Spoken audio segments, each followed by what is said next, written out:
Às vezes eu até conto uma história engraçada, né? De uma irmã que disse assim: pastor, tem hora que eu tenho a impressão que eu não casei com o príncipe, eu casei com o cavalo do príncipe, porque é tanto coice, é tanto coice, é tanto coice. Minha mãe foi criada longe da presença de Deus. Depois de adulta ela se converteu, mas ainda tem algumas práticas de quando não era convertida. O que eu faço? Olha só, existe assim, santificação progressiva, processo de libertação, tá? Lendo a palavra, estudando a palavra e praticando a palavra que a gente vai crescendo nesse processo de santificação. Então o que a sua mãe precisa é de libertação através da palavra. Eu não vejo uma outra saída. É a palavra que é a luz que revela quais são as áreas na minha vida que eu preciso mudar. Então a sua mãe precisa de libertação pela palavra. Como faço para me controlar na hora da raiva? Vou dar algumas dicas aqui. Primeiro, identifique o que é que provoca a sua raiva. Aquilo que você não identifica, você não modifica. Então, identifique a causa, o motivo da raiva. É o gatilho. Segundo, respire fundo.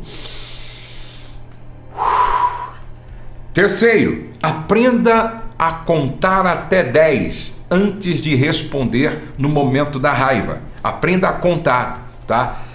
Está provado isso, que se você conta até 10, certo? O seu estado emocional, ele ganha um equilíbrio, não é? Ainda mais se você conta até 10 orando: Senhor, me ajuda. 2, guarda meu coração. 3, quem não erra, não é? 4, me dá um espírito sereno. 5, eu quero ser luz aqui. 6, eu carrego o céu, não posso deixar marcas do inferno aqui.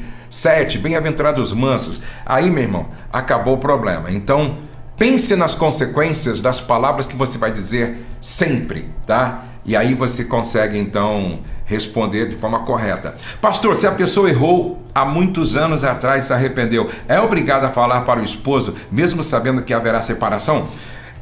É o momento...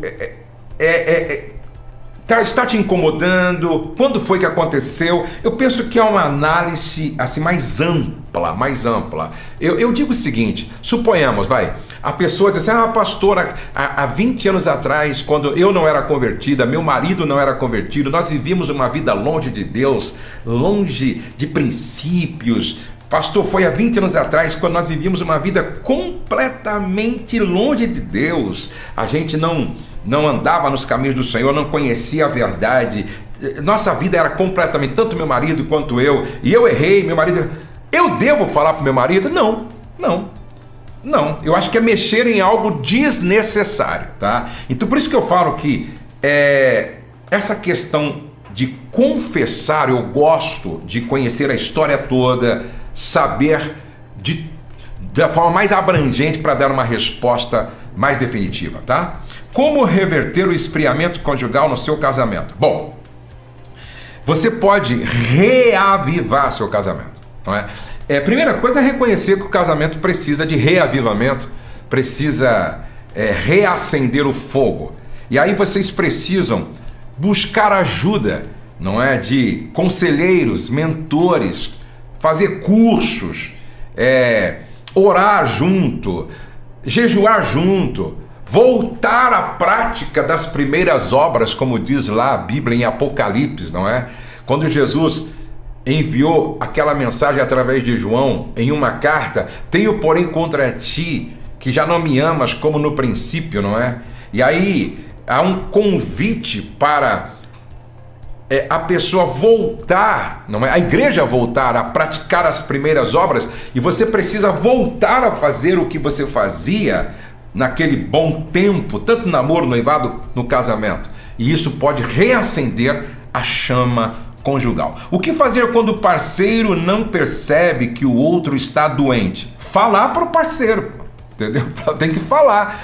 Por isso que a comunicação é essencial, é fundamental. A comunicação na vida conjugal é um fator decisivo. Então tem que falar, tem que conversar. Como tratar bem a pessoa que só te dá patada? Então, inclusive, às vezes eu até conto uma história engraçada, né? De uma irmã que disse assim: pastor, tem hora que eu tenho a impressão que eu não casei com o príncipe, eu casei com o cavalo do príncipe, porque é tanto coice, é tanto coice, é tanto coice. Bom, irmã, você não deve pagar o mal com o mal. Eu sempre digo que, à luz de Romanos capítulo 12, o mal se vence com o bem, o ódio se vence com o amor, a ira se vence com a serenidade, as trevas se vencem com a luz. Então, continue fazendo o bem, porque a qualquer hora Deus trabalha de forma surpreendente na vida do seu marido ou então da sua esposa. Por que meu marido não é cristão e estamos casados há 8 anos?